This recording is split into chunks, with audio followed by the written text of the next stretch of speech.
نبی کریم صلی اللہ علیہ وسلم دا اللہ نے نقل کی اللہ فرمائی دا جنت متعلق اعددت لعبادی الصالحین ما لا عین رأت ولا اذن سمعت ولا خطر على قلب بشر وی نیکانو خلق لمداس خوشحالی تیاری کړی دي چې هغه نه د انسان سترګې لیدلي دي تفصیلات او نه غوږونه د هغې تفصیل اورېدی شي او نه د انسان په زړه کې دا خوشحالۍ تېرېدی شي رسول الله مبارک فرمایي وی داسې جنتونه دي چې د هغې خښتې د سرو زرو دي او داسې جنتونه دي چې د هغې خښتې د سپینو زرو دي نو په کم جنت کې چې کم باغونه او کم جنتونه د سرو زرو د خښتو نه جوړ دي دا خښتې پسې لګېدلي دي د دنیا خښته به یا په خټه لګې یا به په سیمټو لګې او د هغې خښتې چې یو بل سره لګېدلي دي هغه خوشبویه مشک دی مشک نن سبا مشک د سرو زرو نه قیمتي دي اصل مشک نه ملاویږي او که اصل مشک درته ملوم شي نو په 50,000 روپۍ تولم درته نه ملاویږي او خوشبویه شی دی هغه حکیمان وی مشک عام باشد که خود ببوید نه که عطاری بگوید وی مشک هغې ته وایي چې تا ته ځان په خپله وښیي چې عطاري درته ښیي دا نه دي عطاري خو به صفت کوي مشک به ځان په خپله ښیي د خپلې خوشبویۍ نه به درته ځان ښیي چې د مشک یم نو څونه قیمتي شی نو یو خښته د سرو بله د سرو او په منځ کې به مشک لګېدلي چې هغه به خوشبویي کوي دیوالونو نه به هم خوشبویي دي او د هغې جنتونو چې دننه څومره لوښي دي او د هغې څومره دننه کړکۍ دي او د هغې دننه څومره سامان دی دا به هم د سرو زرو او بعض جنتونه د سپینو زرو نه جوړ دي خښتې د سپینو زرو دي او منځ کې مشک لګېدلي دي او په هغې کې چې څومره لوښي دي کنډولي دي پیالې دي او د خوردنو سامان دی دا به هم ټول د سپینو زرو نه حضور پاک مبارک فرمائی وی جنتیان بزان تا عود لگے کئی عود دا یو خود امون دا عود دی دا خراب شیر دا مرو لخلق روڑی عود پا عربو کی دیر قیمتی شیر دی پا دی مکہ مکرمہ کی ما لیدلی دی او چی طواف کے گلی بیانی او دا حج پا دی روزو کی پا دی اخیرو کی اکثر وی نو دا عرب دا چلو کی چې هغې یو د دې مخصوص لوښی دی هغې په سر د پاسې ایښولی او عود چې دی هغې پکې لوګې کړی او په طواف کې ګرځې خوشبویې کوي نو ما خپل رومال راواغېسته مې ورېږه زه اندازه رومال مې راواغېست د هغه خوشبویې د پاسه مې رومال له غوندې ونیوه او داسې مې پې له تور راخور کړو ته یقین وکړه هلته مو چې پاکستان ته هم رالم نو زما د هغه رومال نه خوشبویې تله نو دا د دنیا عود دی نو چې د جنت عود به څونه مزیدار او خشتی نو حضور پاک فرمایي چې عود به لوګي کېږي خشته خو چې عود په کومو لوښو کې مجمر ورته وایي چې په کومو لوښو کې هغه عود لوګي کېږي هغه به د سرو زرو د سپینو زرو وایي او چې کم جنتیان په کومه ګومنځ باندې سرونه ګومنځ کوي یا کمې ښځې پې ویښته ګومنځ کوي نو هغه هم د سرو زرو ګومنځې وایي دا څه خو الله سره دی الله چې وغواړي ورکړي چې نه وایي د یو جنتي د هر جنتي په کور کې څلور ولې یو د خشته او شات سوچه دنیا کې سوچه شات کم دي او یو سوچه په اعلی بغیر د اوبو او یو شراب او د دنیا په شرابو کې نه شمشته او سرخوږی شته او د آخرت په شرابو کې نه سرخوږی شته او نه پکې نشه شته او یو د اعلی او مزیدار یخ اوبو دا څلور ولې یو صحابي تپوس کی دا الله رسوله د دنیا په ولو کې خټی او لاندې پکې کاڼي د جنت په دې ولو کې خټه کاڼي شته وی او خټه پکې شته خو هغه به مشک او عنبر وي او چې دې ولو کې لاندې کم کاڼي ابا یاقوت زمرد مرجان او لالونه وي ابا د جنت په دې ولو په دې ویښ کې پراتی او د هغې رڼا به د هغه اوبو نه بار روځي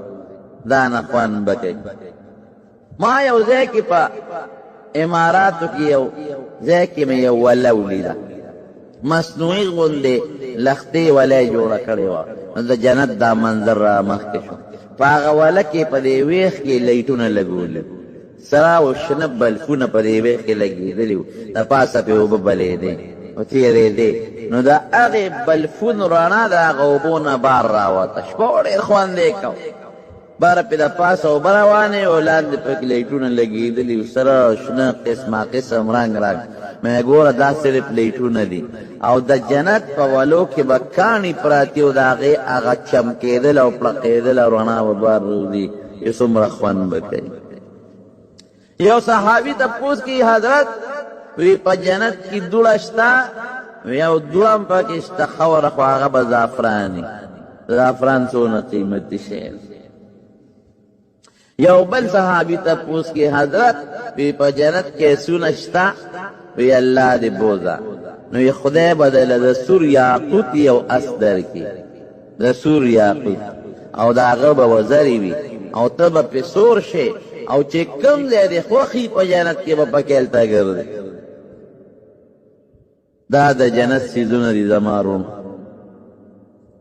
نبی کریم صلی الله علیه وسلم فرمایي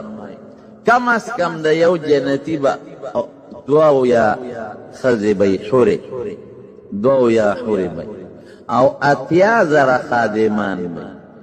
80,000 خدمتګاران. خادمان به دې څنګه؟ قرآن شریف کې الله فرمایي کأنهن الیاقوت والمرجان، داسې خشته ښکلې لکه د یاقوت او د مرجان په شان مزېدار.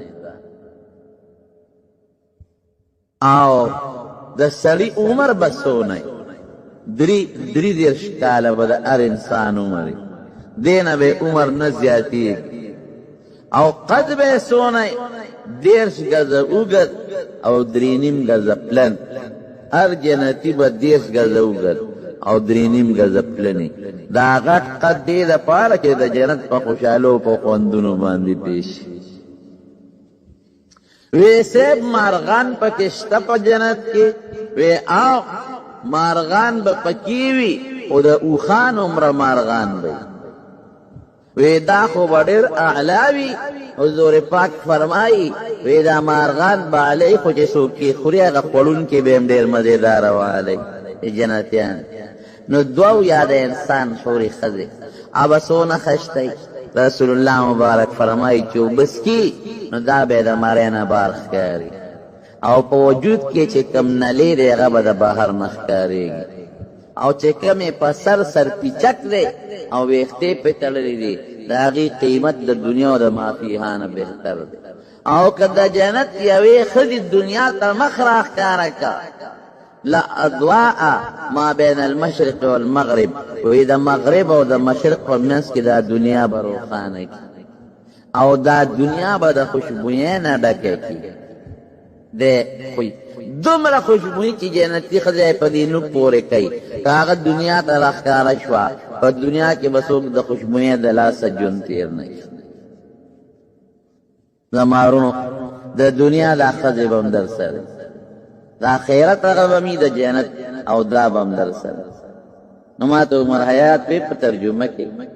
وی دې بلاګانو نه مونږ هلته هم نه خلاصېږي. مې دا بالته بلاګانې ني، دا به د جنت د ښځو سردارانې به، د ټولو حورو سردارانې به دا د دنیا ښځې به.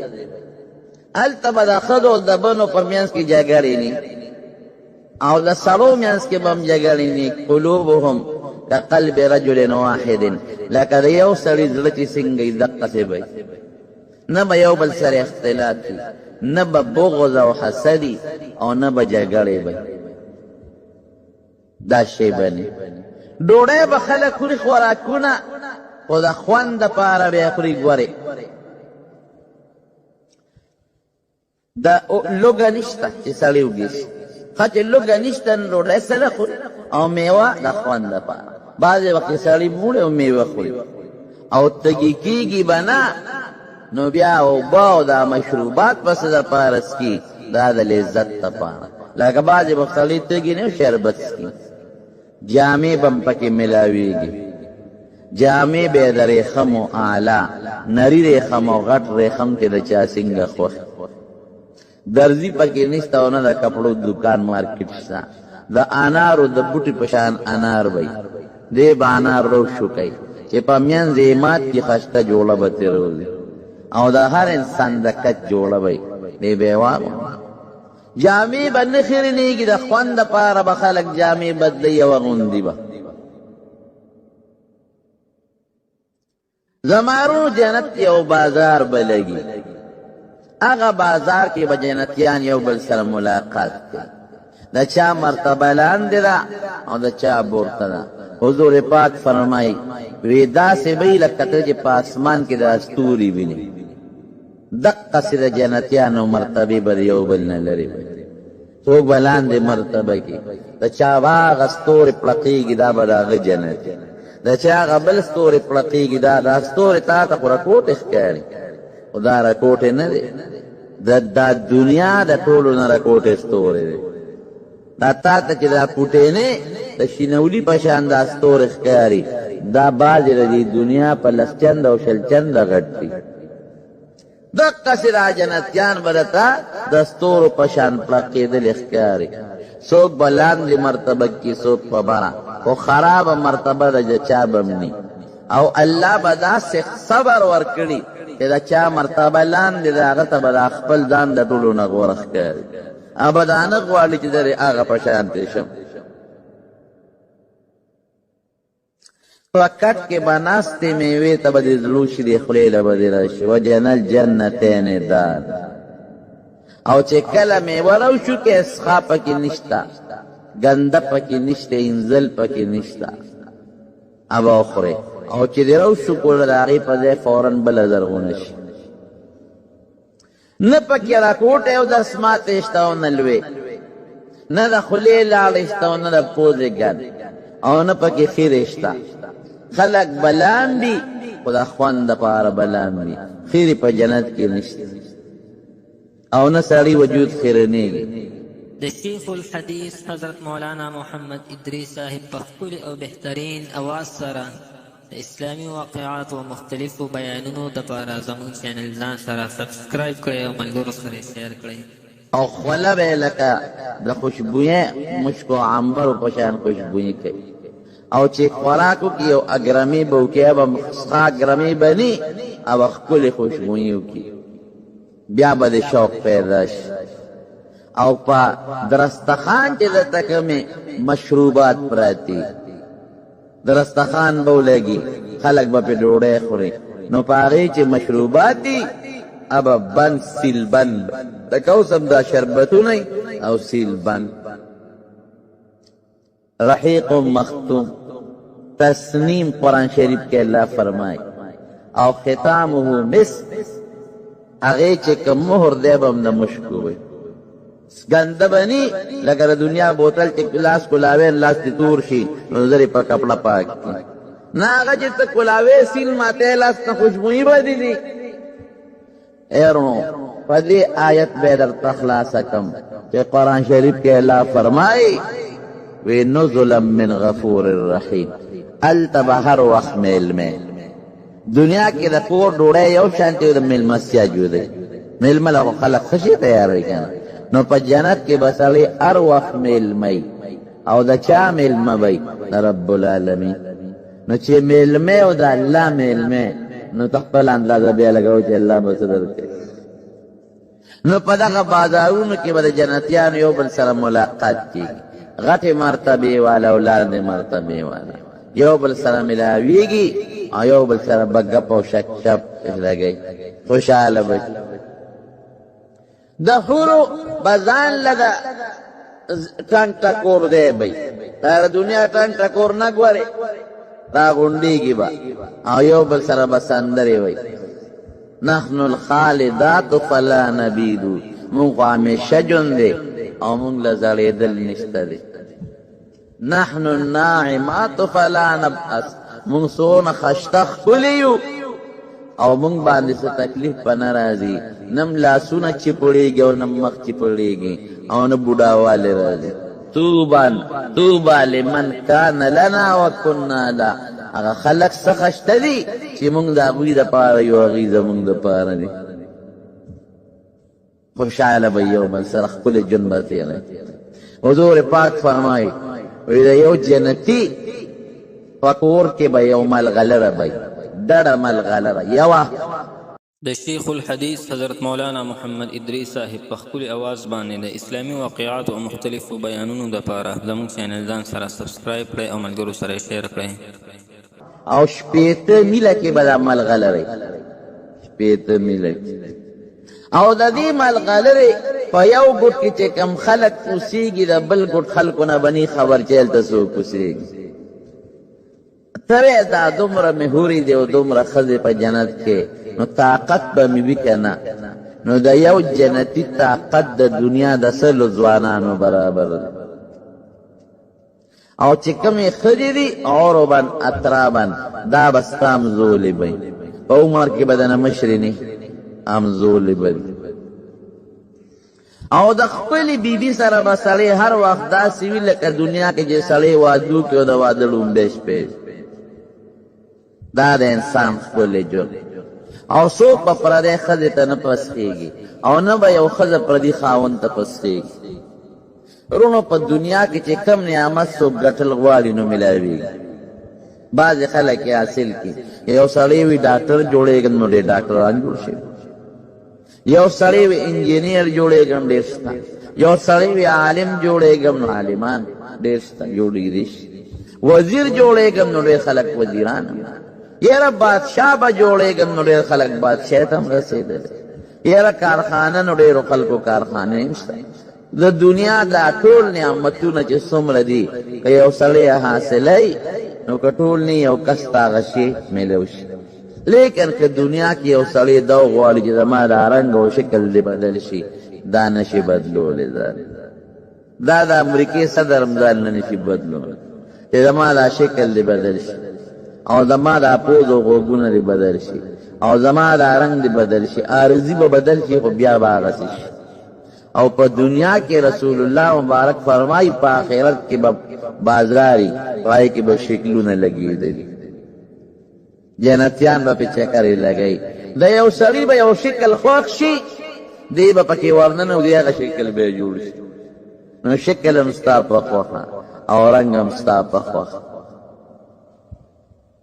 وفرش مرفوع قرآن شریف کې الله فرمایي د دې څه مطلب حدیث پاک کې راځي وی د دې دا مطلب چې دا اعلی بسترې به او دا مرفوع دا به د یو بل نه اوچتې داسې ني دا به په غټو غټو مرتبو کې به د یو جنتي مرتبه به در بل نه 50 میله اوچته به او د چا د 500 کالو په مزل به د یو بل نه بسترې اوچتې به دا جنتیان د دې ټولو جنتونو د پاسې یو جنت دی هغې ته جنت الفردوس وایي او چې په جنتونو کې څومره ولې بیږي دا ټول د هغه جنت الفردوس نه پکې روانې دي او هغه پکې بیږي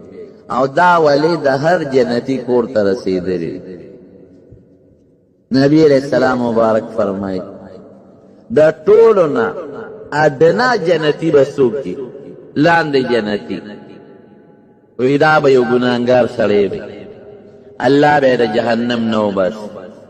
ګناهونه به ته الله په جهنم کې ورجي او به خود نه ګناهونه به ته الله په جهنم کې ورجي نو پروردگار به د جهنم نه وباس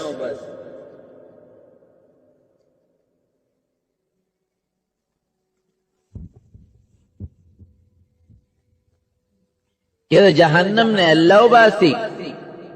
نو فرشتو تبوی پا دے غالے کینوے نو کہ دے دوزخ تو گولی دے وی الحمدللہ اللذی انجانی من کے خدای لڑے رلوی سنادہ جستا نیزو روستم خوشحال بھئی نو جہنم نچیو دی دا مخ بے سولی تاو دا وجنا یا اللہ یو درخواست تکو پیر احسان دی پر موقع چرا دوزخ نا دی روستم خدای دا مخ میرا دوزخ نه دی بل طرف ته وانه سوځي وی بنده دا سوال بدل قبول کوم قبول باوان وی نه بل لغوا الله به فرشتو ته حکم کی خمخ ولا بل طرف ته چې مخ ولا بل خوا کې نو یو سوري به ویني اوه غلطه مې وکړه چې دغه سوال مې کړی وي خبر مې فرشتو ته وایي راولي چې راولي هغه اوبو کې به ولامبي وجود به ښکلی شي یخې به یوبس کې تنده به ختمه شي او د هغه اونې د سوري لاندې به کښېني چې داسې مخامخ نظر وکړي د هغې نه به ورته خشته او به ښکاره شي او د هغې نه ډېره ګوره اونه به ورته ښکاره شي وایي به چې دا مې څه غلطي کړې ده که هغه سوال مې کړی وي ښه به مې کړی چپی بیا به یا الله یو سوال د نه کو هغې ونې له مې لږ کړې بوتلم نو خبره ای بني آدم تا چې وی بل سوال نه کوم وی خدای قسم درته خورم چې بل به نه وی ګورې بل به وکړې نه زما د قسمې حضور پاک فرمایي الله سره به وعدې وکړي او قسمونه به وخورئ چې بل سوال به نه کوم فرشتو ته به وي هلته یې بوځئ هلته به د هغې نه علو بي او ښکلې سورې به هلته به کښېني چې سات تیر شي د جنت دیوال به ورته راښکاره شي او د جنتیانو هغه شر او شور به هغه چغې به دې محسوس کړي یاره که دا سوال مې کړی وي ښه به مې کړی نو بیا به دې چپی یا الله یو سوال درنه کوم بیا څه وی خدای دغه دیوال له مې ور ورسئ وی ګوره تا څو ځله ما سره وعدې وکړو قسمونه دې وخوړل چې بل سوال به نه کو نو دا دې اوس بل سوال شروع کړو وی خدای سم مضبوط قسم درته خورم چې بل سوال به نه کوم خو دغې له مې ور ورسئ الله به هلته ور ورسئ چې هلته یې ور ورسئ او د جنتیانو چغې واوري او هغه شور واوري یخدا مې څه غلطي وکړه که دا سوال مې کړی وي چې جنت دروازه نو دروازې نه خو مې د هر څه کتل که نه نو دی به بیا چپی نو بیا به الله ته وي الله یو سوال نه کوم بیا څه وی دغې دروازې له مې بول دی به یریږي ډایرکټ به د هغه سوال نه شي کولی چې هسې نه الله خفه شي چې دوزخ نه مې راوویستې بیا مې ورخطا نه کړي خدای دې دروازې له مې بوځئ بل سوال به نه کوم وی ګوره دوکه بازه څو ځله وعدې او قسمونه بورې بل به وکړې وی یاره قسمونه درته خورم ستا په ذات مې قسمي و مواثیق قسمونه وعدې بل به نه فرشتو دې ښه دې دروازې له یې بول چې دروازې له ورشي او د جنت هغه دننه نعمتونه ووینو او خوشحالۍ وویني بیا ځان باندې چېرته پېږي چپی یا الله دې جنت ته خو مې وردننه وی الله به وی ما غدرک یا بنی آدم څه دوکه بازې څه وعده خلافې او څه دروغجنې څونه دوکې دې ما سره وکړه څونه قسمونه او څونه وعده خلافي دې وکړه چې بل سوال به نه کوم او بیا کې وی خدایه نو دا خو زه ما نه سپېره مه جوړوه که نه چې دا بار نس دي خو دا سپېره دي وردننه مې کا حضور پاک فرمایي وی خندل چا ورته وی حضرت ولې دی وخندل وی دا مې د الله غ حالت راته را منکشف شو الله به وخاندي درته به وایي ښځه جنت ته مې وردننه کړې غواړه څه غواړئ چې دې وردننه شي وی خدای جنت خو ډک دی نو بیا به ورته الله وی ښځه دا تا چې څه یاد کړو دا ما در یاد کړ د دې لس چنده جنت ستا لس چنده اتستهزئ بی وانت رب العالمین خدای ته خو ډېر لوی خدای ما پر ټوکې کې دومره څیزونه کوم دي په جنت کې الله به عزت وردننه شه د دې لس چنده ستا دي حضور پاک وایي دا په ټولو جنتیانو کې د لاندې مرتبې جنتي دي هغه د لوی مرتبې جنتي بلا څنګه زما وروڼو هر قسمه نعمت ولکم فیها ما تشتهی انفسکم ولکم فیها ما تدعون قرآن شریف کې الله فرمایي چې څه غواړئ پکې شته او چې زړه کې م څه تېرېږي څه م خواهش یې هغه به درته په جنت کې میلاوي زمونږ دا طالبان بعضې پکې نسوار اچوي نو هغې راته په درس کې چټ راولېږي وایي چې څه تېرېږي جنت کې هغه میلاویږي نو جنت کې به نسوار میلاویږي او که نه که یو سړی نسواري وایي چې ما له پکې یو چونډی نسوار پکار دی بیا بسي مونږ وایو نه په جنت کې نه برغې شته چې نسوار پکې ډغېږي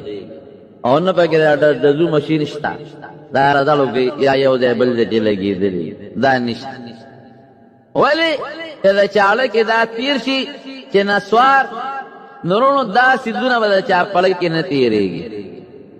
ګنده څیزونه به د چا زړه کې نه تېرېږي، نه د چا په زړه کې د نسوارو شوق به راځي، او نه د سګرټ او نه د چیلم او نه د نشې، نه د چا زړه کې به دا راځي چې زمارې بچې پیدا شي، او نه به د چا په زړه کې پردی ښځې ته کتل راځي، او نه به د چا ښځې پردي سړي ته کتل پړه کې راځي. غلط څیزونه د بچي د پیدایش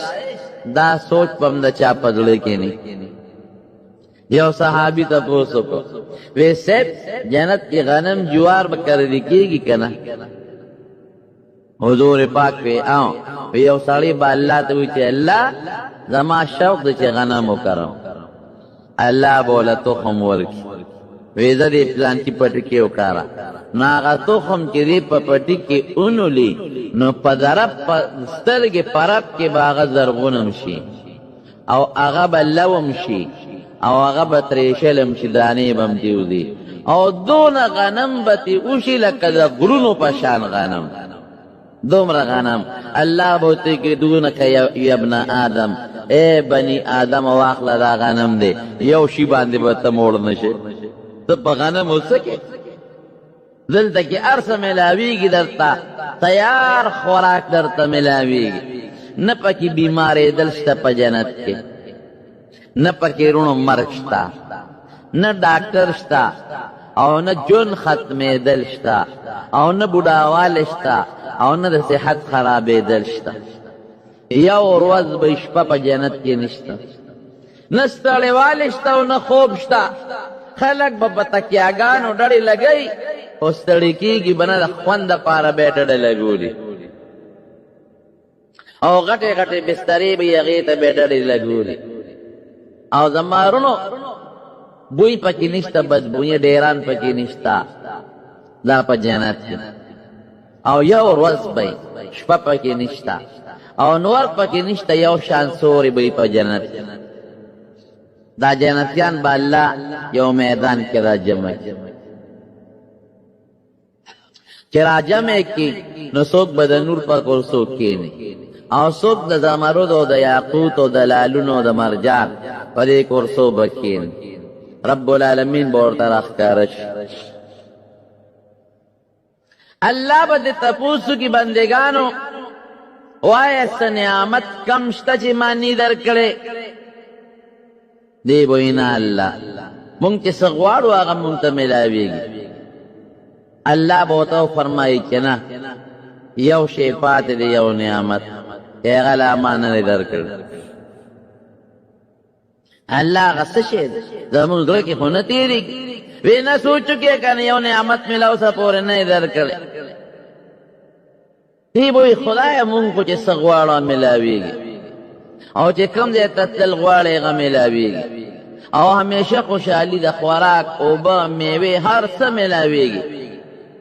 وی نه یو نعمت پاتې دی. نو رب العالمین به ورته خپل ملاقات دیدار به ورته وکړي. یو روایت کې 1000 کاله دی او بلکې 80,000 کاله دی، چې 80,000 کاله د جنت خوشحالی چا لیدلی وي چې یو سکند د الله دیدارو کې هغه به تېرې شي،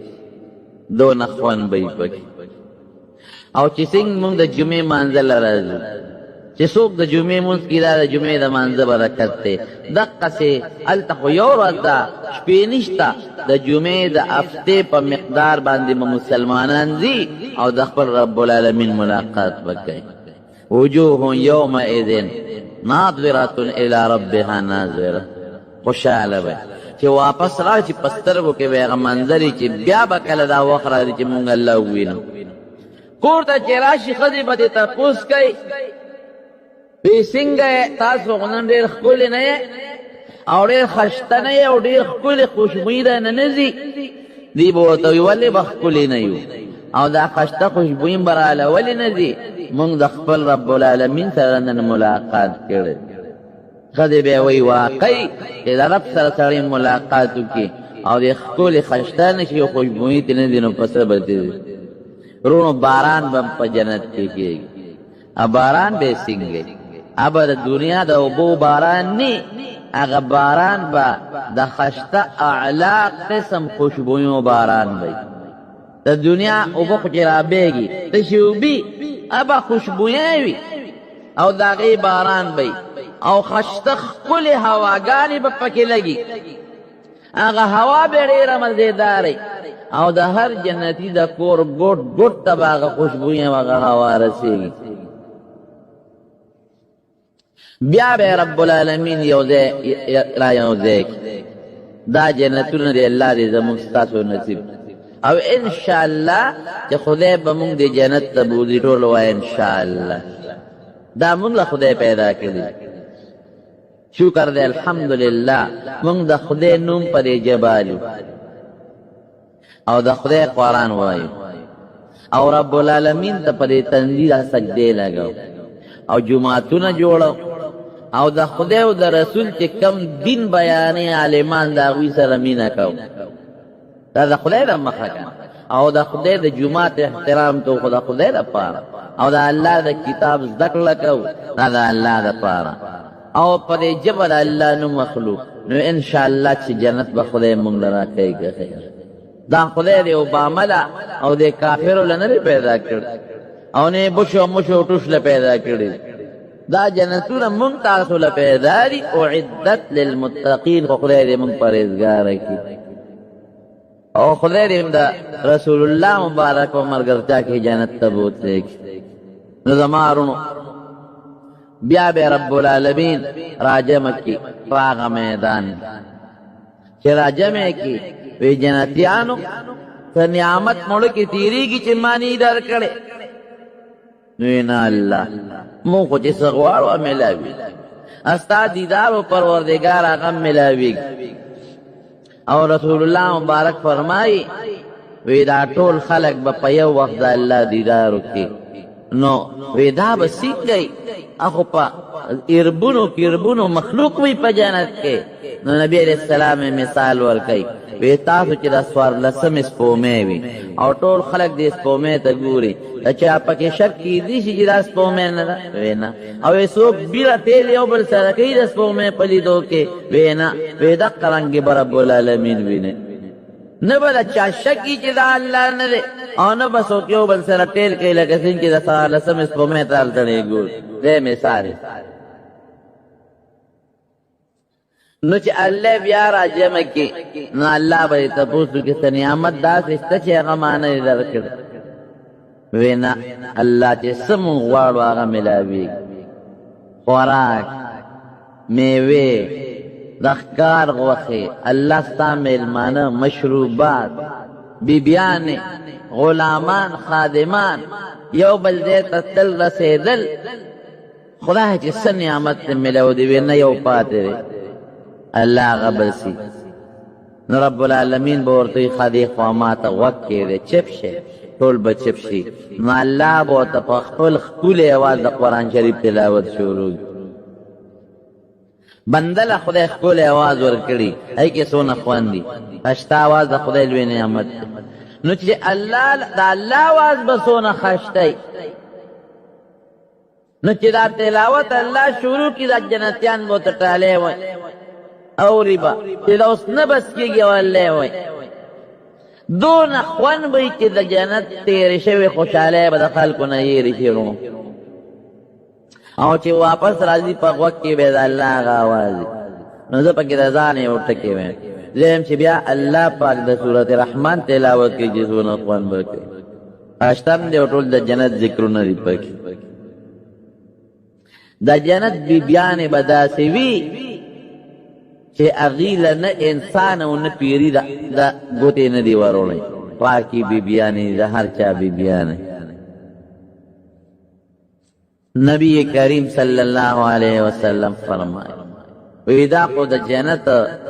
دا ہر انسان جنت دا دنیا دا سوچندو نزیاد لیکن دا یو چابک دے چه پا جنت کی چاہتا ملو شو دا دنیا و مافیہا چیسے پا دنیا کی داغین قیمت زیاد خپلو بچو سره به ملاقات کی استادانو سره ملاقات بکیږي دوستانو سره ملاقات بکیږي پیغمبرانو سره ملاقات بکیږي الله سره ملاقات به جنت کې کیږي حضور پاک حضرت بلال توي وی بلال ستا جنت مم ستا محل مم لیدل او ستا خزه مم لیدل خوش طبیب یې کول دا الله رسول څنګه وی زه روانم په جنت یو ډیر اعلی محل و مزیدار داسې محلونه په جنت کې شته پخوا به صحابه وی دا به څنګه اوس هغه پته ولګېده شیش محل ورته وایي چې د هغې دننه ناستې بار برته ښکاري او چې بار ناستې دننه برته ښکاري اوس خو پته ولګېده شیشه کې دا صفت شته پخوا به چا دا نه منله په دې دوبی کې هوټل دی آشنا هوټل هغې کې چې سړی دننه ناستي په دریاب کې دننه دی په سمندر دریاب کې دننه دی د هوټل او ټولې کمرې په اوبو کې دننه دي ټوله شیشه شیشه ده په اوبو کې دننه سړی چې په کمره کې په کټ کې ناستي نو دا کبان درته ښکاري ته به کټ کې ملاستې او د شیشې نه پورې غاړه به درته کبان ښکاري کبان را په منډه شي ته به یې زما په دې کټ رالل شیشې سره به یو ډاګره ووي واپس به شي ټوله شیشه شیشه او چې په دې منځ کې دا پیلرې دي دا ستنې دیم په داسې اندازه هم شیشه ده تا ته به پته نه پیلر دی تا ته به یو داغ غوندې ښکاري په داسې اندازه یې جوړ کړي ټول په سمندر دریاب کې دننه دی نو چې انسان له الله داسې ما چې ورته وکتل مې خدای انسان لري دا طاقت دلته ورکړی نو پروردګاره چې تا او په جنت کې څونه محلات اعلی اعلی دې جوړ کړي مې نو زما وروڼو وی ما هغه هورې یو وله و په هغې باندې د هغې محل په خوا کې مخ باندې اوبه اچولې چې اوبه به یې په مخ واچولې وی هغه به تې داسې لاندې څڅېدې لکه د ملغلرو په شان ډېره خوبصورته وی ما تې حیا وکړه جبریل علیه السلام نه مې تپوس وکړي چې دا محل د چا دی او دا ښځه څوک ته وی ته دې په خپله تپوس وکړه مې ته څوک یې او دا محل د چا وی دا ستا یو امتي دی بلال ابن رباح حضرت بلال دا راغه دی او زه د هغه په انتظار ورځې شپې تېرو حضرت عمر فاروق رضی الله عنه ته فرمایي وی عمر ستا محل مې ولیدو وی ډېر خشته بیړه مې وغوښته چې ور دننه شم وی عمر ستا غیرت را مخکې شو نو دننه ورنرله بکا غارو یا رسول الله بدا الله رسول الله په تا غیرت کوم وی جړل د خوشحالۍ نه چې زما جنت ته خو ته تللی وی ښه وی داسې یو اعلی محلات مې ولیدل ناشنا بلډینګونه وی مې چې دا د چا دي وی دا د عامو مسلمانانو وی د هغې د پاسه مې د هغې نه اعلی محلات ولیدل ځان له بهترین خدایه دا چمنونه او دا بوټې ونې دا محلات دا د چا دي وی دا د خاصو مسلمانانو وی د هغې د پاسه مې ډېر اعلی محلات ولیدل ډېر مزېدار دا د چا دي وی دا د شهدا او شهیدانو دي وی د هغې د پاسه مې د هغې نه اعلی بهترین محلات ولیدل دا د چا دي وی دا د صدیقینو دي وی د هغې د پاسه مې د هغې نه اعلی محلات ولیدل دا د چا دي وی دا د پیغمبرانو دي وی د هغې د پاس یو خشته وریځ وه تکه سپینه او ډېر بهترین اعلی محلو مې دا د چا دی وی دا ستا دی وی ما وی چې پرېږدی چې زه خپل محل ته ور داخل شم وی نه ستا لاسه ټیم پاتې دی چې هغه ټیم دې پوره شي نو هله به خپل محل ته ور داخل چې هغه ټیم دې پوره شي نو هله به خپل محل ته ور داخل وروڼو دا جنتونه چاله پیدا دي الله قرآن شریف حدیث پاک کې حضور پاک فرمایي کہ اللہ وی کہ اعددت لعبادی الصالحین ما لا عین رأت ولا اذن سمعت ولا خطر على قلب بشر کہ ما نیکان خلق لدا خوشحالی تیاری کرے دا قیمتی خوشحالی دا دنیا دے جن کے دا پوٹی خوشحالی دا پارا منسونا محنت کرو سل 200 روپو دا پارا کلی سونا دروازے منڈے ترڑے ہوئے او دا میاشتې چې 15 تنخواه هغې له 300 منډې وی او چې 10-12 منه غنمې په پټي کې زرغونېږي هغې له 100 او بقور کې 100 منډې تړلی وی حالانکې دا معمولي شی د جنت په مقابله کې او محنت یې زیات دی او د جنت څونه خوشحالۍ دي ګورې محنت یې کم دی معمولی د دنیا په مقابله کې ډېر کم محنت غواړي 5 منځونه دي چې سړی دا نشي کولی خو دا قمقل او زکات 40 حصہ ده او دا رمضان روجي د ټول کال کې یو میاشت او چې مال د سړي حج به وکړي چې نه اړو فرض نه او د پردو حقوقونه ځان ساتل ورونو دا د جنت د تلو ذریعه ده نو حضور پاک مبارک قرآن شریف کې الله فرمایي لنوریه من آیاتنا وی ما په د معراج دا سیلونه وکړل دې دپاره چې موږ ورته د خپل قدرت نښې وښایو نښې دا په دنیا کې د حضور پاک باندې د کافرو د طرف نه تکلیفونه تیرېدل نو خدای پاک وتا په دې میاشت کې غالب داسې دي ښه اختلاف پکې شته په دې میاشت کې 20 باندې رب العالمین دا ډېر لوی سیل پې وکړ دوزخونه وی دوزخ کې مې یو درز واورېد درز ایمه چې دا درز داسې دی وی چې دا کله نه الله دوزخونه پیدا کړل نو د هغې د سر نه الله یو کاڼی ورغوځار کړ وی اوس هغه کاڼی د دوزخ ویښته ورسېد نو دوزخونه عذابونه هم د خدای ډېر دي او جنتونه هم ډېر دوزخونه چاله پیدا کړي دي کافرو لا او جنتونه مسلمانانو لا دوزخونه چاله پیدا کړي دي هغه مسلمان له چې بدعمله دی ابه سموده پکې وي بیا بیت الله وباسي او جنت د نیکانو بندګانو ځای دی نو رب العالمین دې موږ نیکان کړي او خدای پاک دې موږ دغه جنتونو ته داخل کړي تا پیښور ښار کې بیرون کچرې ګیټ اشرف روډ شریف فخری خان ناصر خان کې سټ هاوس کې د ناصر خان او حیدر خان سره ملاویږي د دین علاوه د شیخ الحدیث مولانا محمد ادریس صاحب د هرې جمعې تقریر به هم تاسو ته د دې دکان نه ترلاسه کېدی شي ټلیفون نمبر دی 255 29 12 وننزل من القرآن ما هو شفاء ورحمة للمؤمنين قرآن شریف کی راواله خو لیکن ام په الله ثواب درکې رحمت شو کنه چې سیلی پورې دی اونې ونو بیان په الله رحمت درکې ثواب دی کیږي رحمت شو کنه او چې اسی وته ګوره بیا دې ثواب کیږي رحمت شو کنه او کرومال او کسوړه دی ولا جوړ کړه الماره دی ولا جوړ کړه نو بیا دې ثواب او اجر کیږي وای او رحمت شو کنه او چې قرآن شریف ته یاد کړه حافظ د قرآن شریف جوړ شوی د دې نه لوی رحمت بل کم دی ځکه حفظ په اسانه نه کېږي دا انسان چې قرآن شریف یادوي نو دې سو کرته یو آیت تلاوت کوي دا د لپاره رحمت شو د مور او پلار دپاره رحمت شو د خاندان دپاره رحمت شو برکت شو او چې بیا قرآن شریف یاد کی بیا یاد ساتي نو دور ولا کوي نو یو رکوع 15 کرته او 40 کرته لولي نو چې دې دور خلاصوي نو قرآن شریف یې 40-50 کرته خلاص کړي په رمضان کې چې ختم کوي مونږ خو شاته ولاړ یو اورو قاریان دروازې هغه تلاوت کړي چې راته د شپې یادي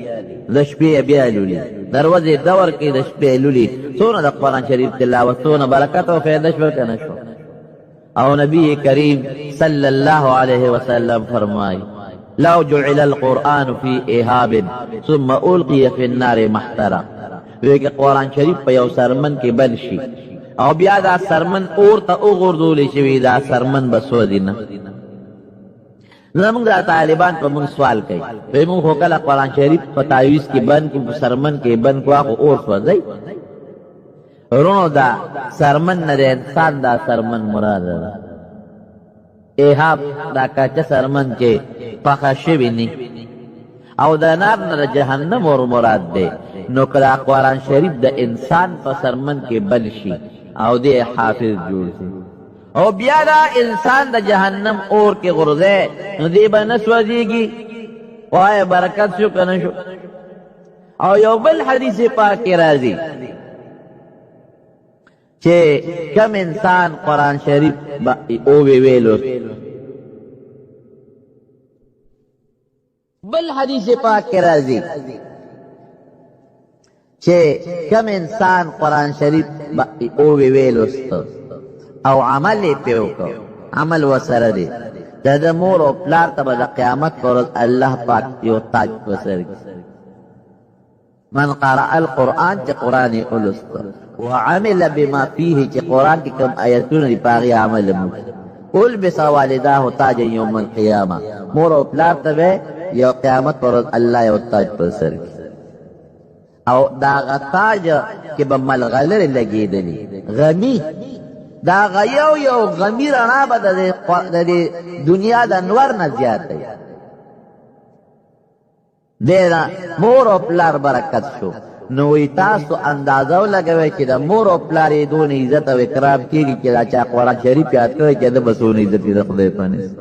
د حضور پاک صحابه کرامو په لاره تېرېدل یو ګودر سره شپه شوه په بخاري شریف کې حدیث نو هلته د هغه ګودر په غاړه چې کوم کلی و د هغې خلکو نه یې ډوډۍ وغوښته نو چا وله ډوډۍ ورنه نو اتفاق ته ګوره دا غریبانان خو نار پاتې شو ماښامې میلاو نه شو د کلي چې کوم مشر و مار وچیچ چې مار وچیچ د خلکو منډې ترړې ووالې نه جوړېږي اخره کې سوچ وکړه وی دا میلمانه چې کوم راغلي دي او د ګودر په غاړه دیره دي هلکه دوی کې ګورو چې څوک دم والا شته که نشته نو دوی لرالل وی هل فیکم من راق تاسو کې څوک دمګر شته ولې ان سیدنا لودغا زمونږ د قوم مشر مار چې چلی او سعینا له بکل هر قسم منډې موالې خو لا ينفع اس فایده ورته نه رسه فدی صحابو کې حضرت ابو سعید خدری رضی الله عنه موجود هغه یو مال دم راځي زبې دم کم ټیک بش الا شابه سلیرا نمری زر په دم واچوا او ته وای مونږ خدانه بیګا ډوډۍ غوښتې وه او ډوډۍ مران نه کړه شوم پړق بچو او اوس خیراتي دمونه غواړې خیراتي دم نه جو اوس به درته پته ولګي که بیګام ډوډۍ را کړې وه مفت دم مې دله اچو بیګام ډوډۍ نه ده را کړې اوس خیراتي دم نه اچو څه غواړې نو روایاتو کې لږ اختلاف شته خو کم مقدار به یې راته زه ذکر کوم وی څلوېښت ګډې چیلې به را کوې شکرانه ورته مونږ وایو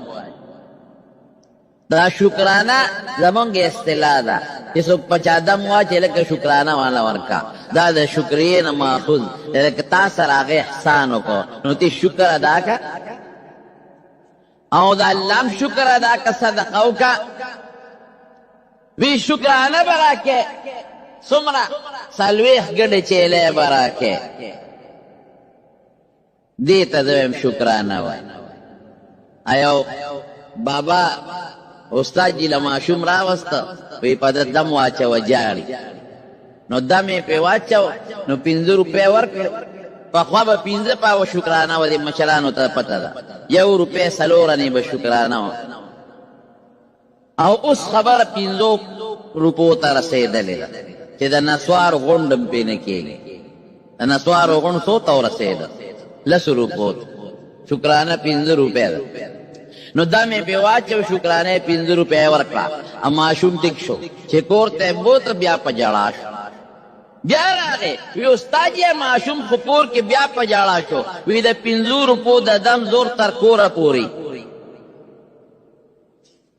ته مضبوطه شکرانه ورکړه چې بیا ټیکېږي که نه ټیکېږي ولې د منډني ډاکټر له 50 روپۍ فیس ورکې د 400 هغه چې لږ مضبوط دی 100 به ورکې پېښور والا له 1500 ورکې به ښه کار کوي نو شکرانه دې ته وایي 40 ګډې چیلې به راکې مجبور او خواران وی ډېره ښه ده در به کو خو دم واچوه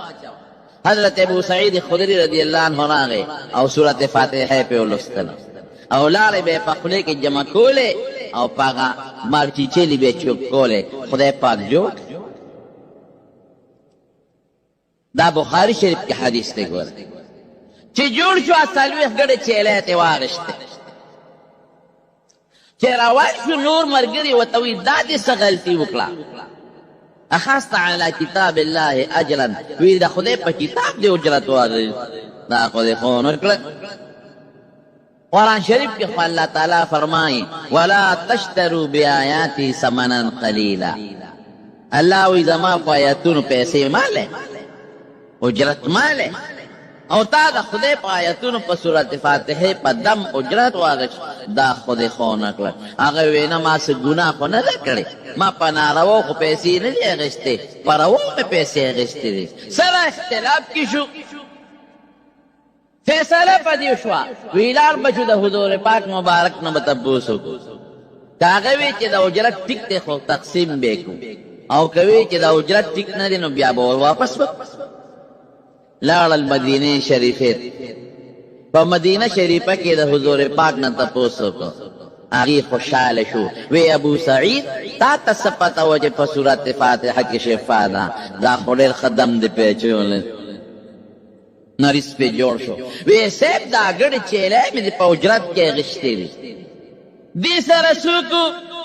دا جیز دی او که ناجیز نو بخاری شریف کې حدیث دی حضور پاک ورته فرمایل ان احق ما اخذتم علیه اجرا لکتاب الله وی بهترین اجرت خو هغه دی چې د خدای په کتاب دی واغشته دا خو بالکل جیز دی څه په ګناه خو دی نه دی اغشتی په حلالو دی اغشتی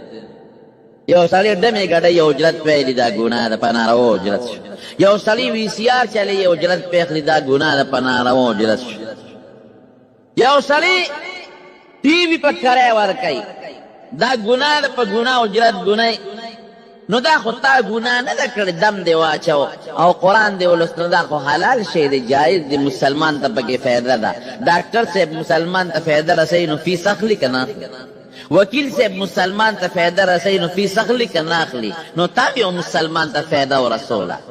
هغه د جوړ شو او د خدای کتاب یو حلال عمل دی وکړو نو په حلال عمل اجرت حلالي جایز ښه دی کړی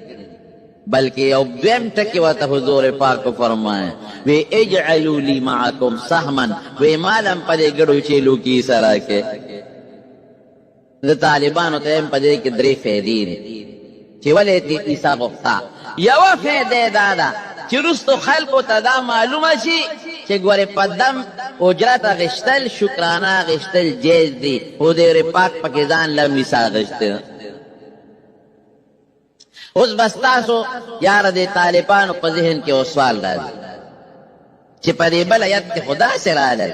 چې لا تشترو بآیاتي ثمنا قلیلا چې زما په آیاتونو پیسې مه اخلئ دا لږ شی دی د آخرت لوی ثواب ولې نه لري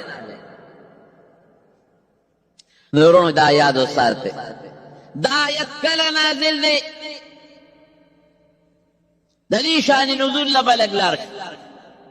دا چې کله مدینې منورې ته نبي علیه السلام تشریف یوړ او هجرت یې نو د هجرت نه پس په مدینه شریف کې هلته یهودیان اوسېدل چې دوی هجرت وکړ هغه یهودیانو چې تورات وکړ نو د هغوی په کتابونو کې د حضور پاک مبارک صفتونه چې د آخر زمانې پیغمبر به شکل به یې داسې وي مبارک سترګې مبارکې به یې داسې وي او ګرځېدل مبارک به یې داسې وي او خبرې مبارکې به یې داسې وي او عقیده به یې داسې قوم به یې داسې دا ټول صفتونه دا په تورات او په خوانو کتابونو کې بلکې د نبي علیه السلام صفتونه نه د هغوی د صحابو د ملګرو صفتونه هم پکې شته والذین معه اشداء علی الکفار رحماء بینهم تراهم رکعا سجدا یبتغون فضلا من الله ورضوانا سیماهم فی وجوههم من اثر السجود ذلک مثلهم فی التوراة دا تورات کې د هغوی صفت نو چې د ملګرو صفتونه شته د حضور پاک په یقینا نو دی د تورات چې کوم مولیانو هغه زمانه کې هغوی د خپلو مشرانو ته وي سیاسي مشرانو ته وی دا خو رښتونې د خدای پیغمبر دی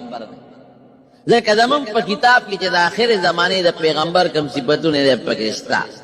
هغې سیاسي لیډران ورته وی د مذهبي مشرانو ته وی پام کوئ دا خبرې ښکاره نه کړئ که دا خبرې م ښکاره کړې نو اوس به دا ټول یهودیان مسلمانان شي زمونږ مشري به ختمه شي سیاست لا مشري ختمه شوه او ستاسو مذهبي پوزیشن هم ختم شو ځکه قوم رانه ټول مسلمانېږي نو دا ایتونه پټ کړئ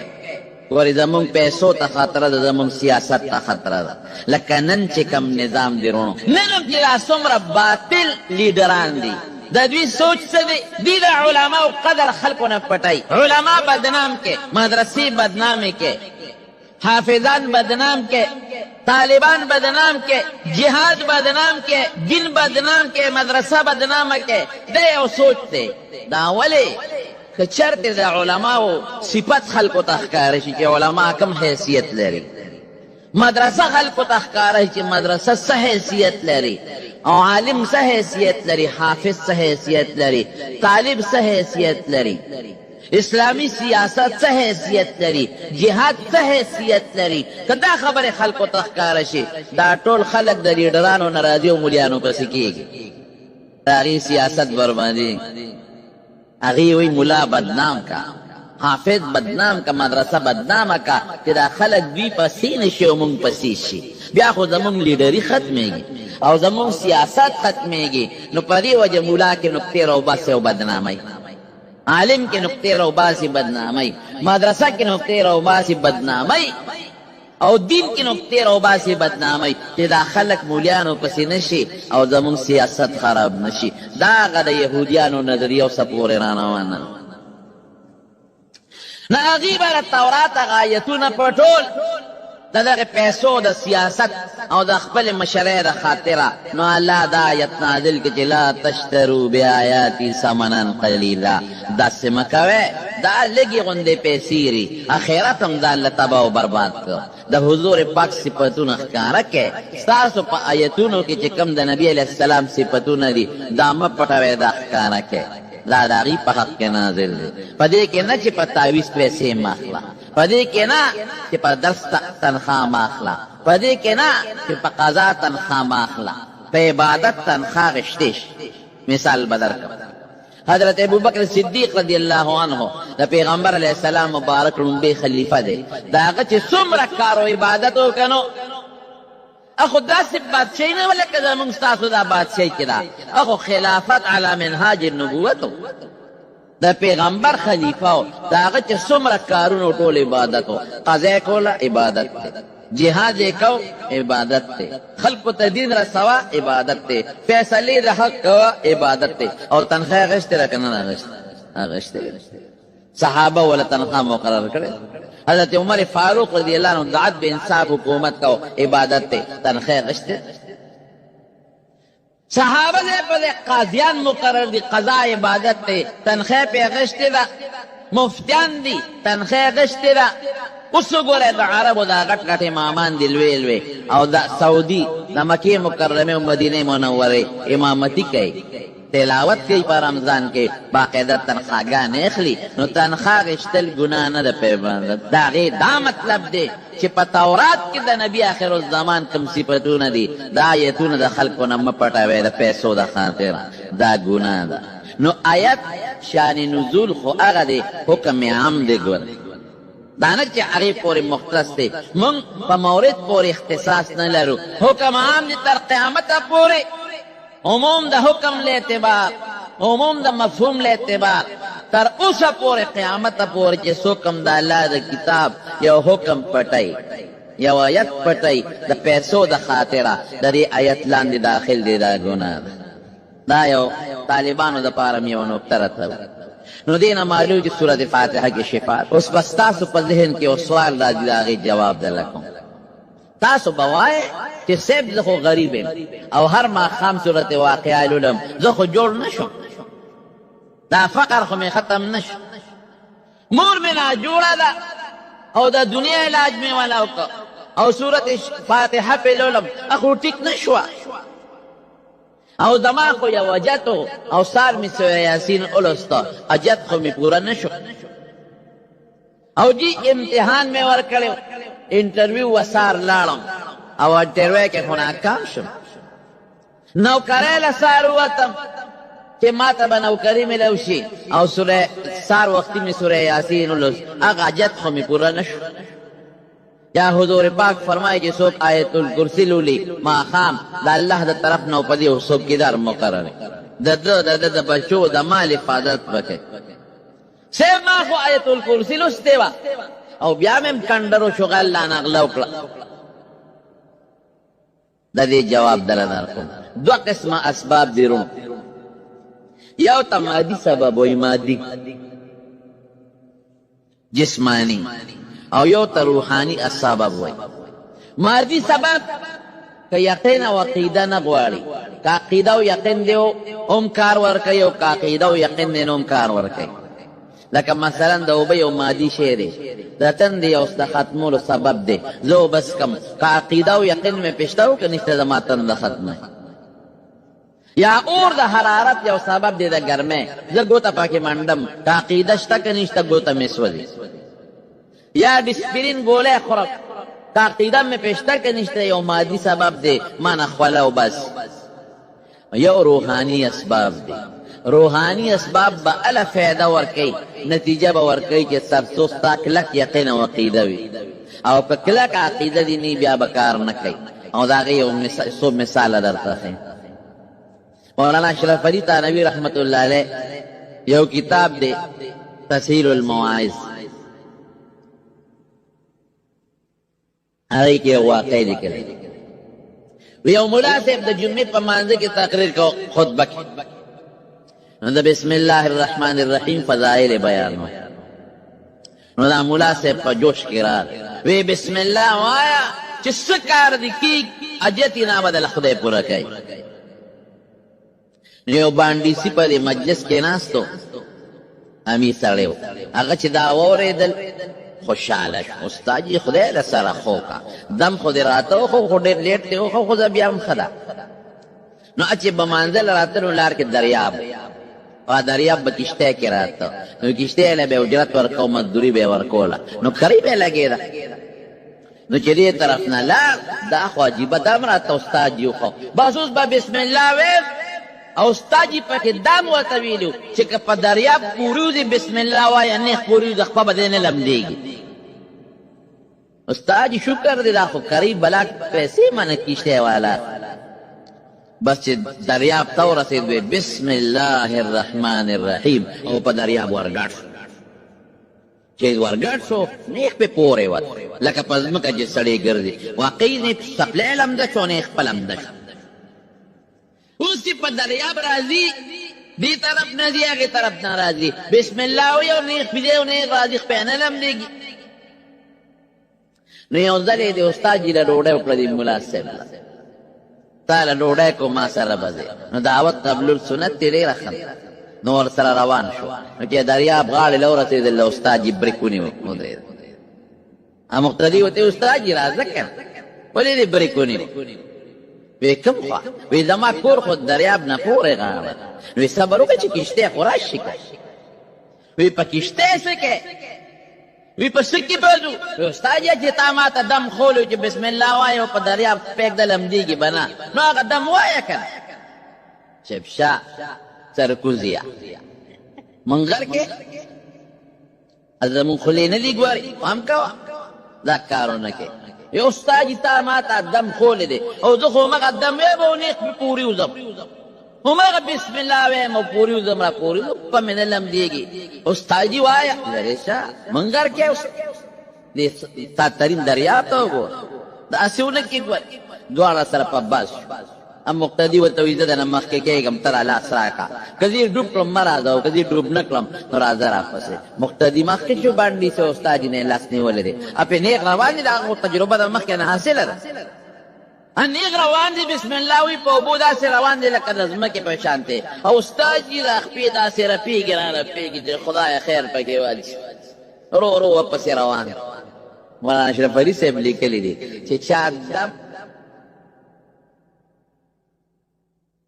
دی د حضرت عمر فاروق رضی الله عنه په زمانه کې لښکر یې ولېږه. د لښکر مشر حضرت سعد بن ابي وقاص رضی الله عنه چې دې څنګه لاړ، اوس کشتی نشته، اخو سمندر دریاب دی په دې غاړه ودرېدل چې خدایه پورې بادشاه کافر دشمن پورې غاړه دی. اوس به څه کېږي؟ څوک وایي واپس ځو. حضرت سعد ابن ابي وقاص رضی الله عنه ورته وی په دریاب ورځو، په دریاب سینګ بر دی دا خو څو زره فوټه اوبه دي دا څه کې وی ګوره زه پې ورځم که زه ډوب کړم تاسو مه راځئ که زه ډوب نه کړم پورې ورته م راځئ راپس نو حضرت سعد ابن ابي وقاص رضی الله عنه په اس باندې پاور واړوله او نیز دریاب ته ور ورسېد او دریاب ته ویې دریابه که ته په خپل حکم چلېږې دغه لم ډوب مې کا خو که ته د الله په حکم چلېږې نو زه د الله د رسول د خلیفه د حضرت عمر د فوج جرنیل او د الله په لار کې جهاد له روان چې ما خپې ته مرونه راسئ او که په خپل حکم چلېږې چې څه دی خوښه یې کوه اس دې پونده ورکړه او پې ورغې اس په دریاب داسې روان او داسې لکه په ځمکه چې روانې او چې فوج وکتل ټول لښکر ورپسې شو پیاده دی او که اسونه دی او که اوښان دي په دریاب ټول لښکر داسې روان دی لکه په ځمکه چې روانې نه د چا خپل همده شو نه د اس او د اوښ سم لوند شو یو خپله چا لمده نه شوه پورې وته دا دویم مثال دریم هم دله درته مصر پاته شو د مصر گورنر په هغه زمانه کې حضرت ابو عبیده ابن الجراح رضی الله عنه نو مصر کې دا چې کوم دریاب دی دریای نیل دی به کال کې یو ځل راپورته کېده او دونه به راوچت شو چې دا کلي به یې غرقه او مصر به یې غرقه نو د هغوی یو خپل رسم و یو طریقه وه هغوی به یو خشته جینۍ وکته ښکلې په ټول مصر کې چې به تې ښکلې جینۍ نه وه هغې ته به یې کالي واچول او خشته جامې به یې ورته واچولې نو چې دریاب به راوچت شو نو جینۍ به یې پکې وروغورځول چې جینۍ به دریاب ته ورسېده دریاب به ښکته شو دې طریقه وه رواج چې د حضرت عمر په زمانه کې دریاب راوچت شو ابو عبیده ابن الجراح رضی الله عنه ته خلکو وی چې زمونږ خو دغه رسم جینۍ به ورغورځو دریاب به کینی کنې نه کینې وی پام کوئ جینۍ ورونه غورځوئ وی بیا وی صبر وکړئ حضرت عمر فاروق رضی الله عنه ته خط راولېږ سړی راولېږ حضرت عمر صاحب یو دونه چټ ورکړ او اډر یو چې جینۍ ورونه غورځوئ زما دا خط ور غورځوئ دریاب چې خط راورسېد دریاب داسې په غورځانګو دی سر ته راختلی دی اوبه زیاتې شوي دي او قریب دی چې د مصر غر کې او خلک دې صحابي ته لګیا دي ګورنر ته وی صاحب یو جینۍ به قربان کړو ټول دنیا خو به بچ شي که یعنې دا خو دا ټول مصر وړي هغه وی نه به کوې داسې دې کې خط راورسېد چې خط راورسېد دریاب راوچت دی حضرت عمر فاروق رضی الله عنه دریاب ته خط لیکلی دی الله اکبر اے دریابا که ته په خپل حکم چلېږې چې څه دې خوښه یې کوه جینۍ نه در غورځول که ټول خار غر کې او کار څه کوې خوښه دې خپله ده او که ته د الله په حکم چلېږې زه د الله د رسول خلیفه یم دا چټ مې درولېږه دا خط مې درولېږه چې دا خط ضرورسي چې فورا ښکته شو بیا راوچت نه شي خط یې دریاب ته وغورځو د سکنډونو په حساب دریاب لاندې لاړ